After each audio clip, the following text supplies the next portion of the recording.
Hi, I'm Jenny Bortman, President and CEO of Universal Insurance Programs.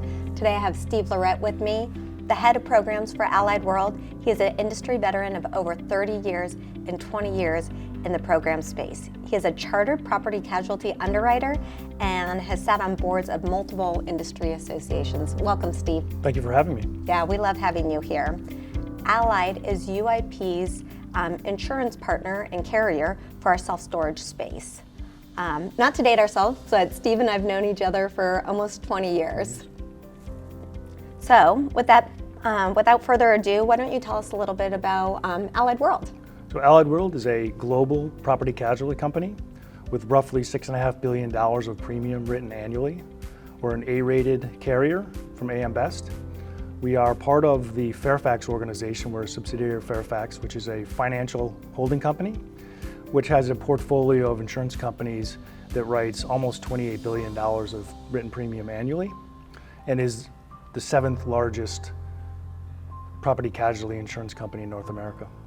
Yeah, that's amazing, and one of the main reasons why we partner with Allied. Their strength is unbelievable. Why don't you share some details on your background and what you're doing at Allied? So at Allied World, I'm responsible for the program division, which is our delegated authority operation. And delegated authority means that we contract with program administrators like yourself to underwrite, price, service, and market our business for us for certain classes of business. Yeah, and as a managing general agent, it means that Universal acts as a branch of our insurance carrier as we do for Allied. So our self-storage program is very property oriented, as you know. And from your perspective, what is the current state of the property insurance marketplace? So the term I would use to categorize the current state of the market for property is firm. It's a firm marketplace. I distinguish between a firm market and a hard market in one material way, which is in a hard market, there's a scarcity of capacity that no matter what the price, there won't be enough capacity. Whereas in a firm market, there is capacity, but the capacity comes at a price. I think you had a perfect example of that with asbestos years ago. Yeah, I would consider that period of time within the insurance industry to be a hard market because there was no capacity, or there was very limited capacity for asbestos and other exposures like that. And so when you say limited capacity, it just means that it's hard to find insurance, right? Well, limited capacity would be the capacity doesn't necessarily exist for every risk. Yeah, I mean, imagine not being able to be a business operator and find insurance. Correct. So in this firm marketplace, which I love the term firm instead of hard, is that Allied specific, or do you think that's general how the industry is trending? No, I think in general I was speaking when I mentioned a hard market. There are pockets and insurance companies that probably are sitting in a harder market for certain lines of business or certain classes of business. But in general, a firmer market means that the capacity is available at a specific price. So what do you think is driving the property market dynamics right now? I think one thing that's driving the property dynamics is inflation. Inflation is running at historic levels, and that increases the loss costs for insurance companies. And elaborate a little bit more on what loss costs mean. So loss costs are the amount of claims, the number and the value on claims in the industry. It's considered a loss cost. And those are what's trending up. It's the cost of a claim, basically. So we all know insurance companies like to have certainty and have expectations, but it seems like there's been more unexpected or unmodeled losses. Yeah, I think that what's driving the property market is also an increased frequency and a severity of catastrophic weather events. And those catastrophic weather events create an unpredictable scenario. And whenever there's an unpredictable scenario and the inability to model results, that results in pricing, can result in pricing increases. So let's share with everybody what an unexpected claim or loss would look like, or where it's happened, where you've seen it. Right, an unexpected loss event would be similar in respect to winter storm. So Uri was a catastrophic event that happened in 2021 that resulted in approximately $1.9 billion of insured loss. That was unpredicted. And so you guys budget for a certain amount of hurricanes or fires, but then above and beyond that, there's claims like that. Correct. So would you consider this unfortunate, devastating wildfire in Hawaii to be pretty impactful? Yeah, that would be another non-predicted event that was not modeled. And do you know the estimate of cost? I think it was just shy of $6 billion. Yeah, I mean, $6 billion is considerable. Correct. When it's not even planned in the budget. Are there other types of inflation that you're seeing? I think on top of the standard inflation that we're seeing historically, there is inflation related to a catastrophic weather event because demand outstrips supply. And when that happens, the cost of goods go up as well as the cost of labor.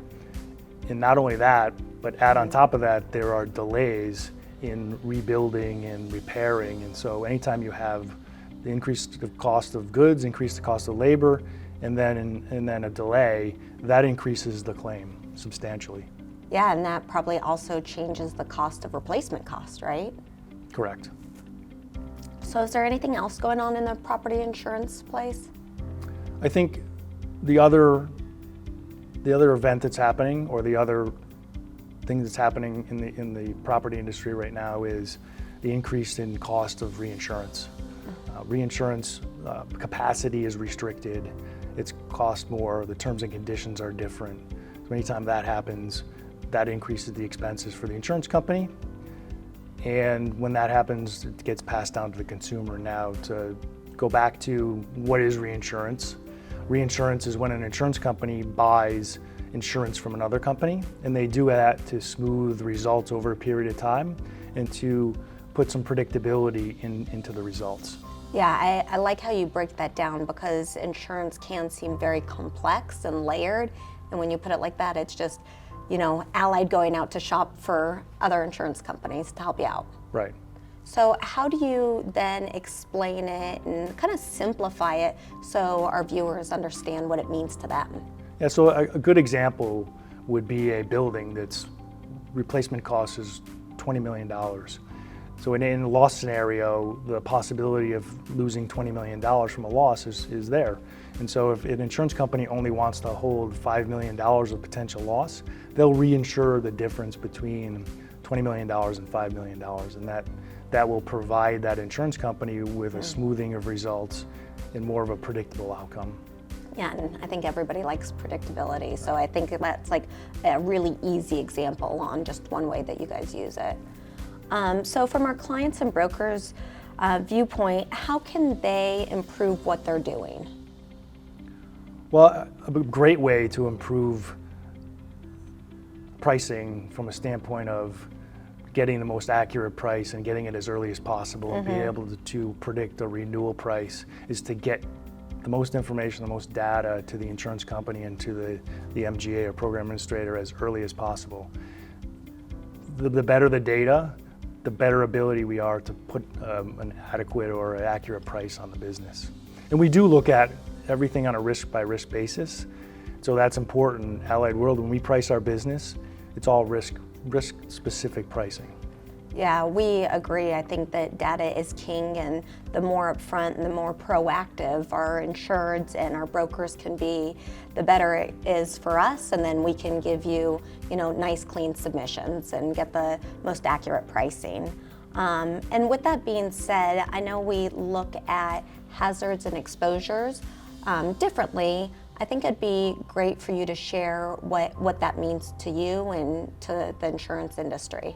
Right, so a hazard is something that can be mitigated. So it's a exposure that can be mitigated.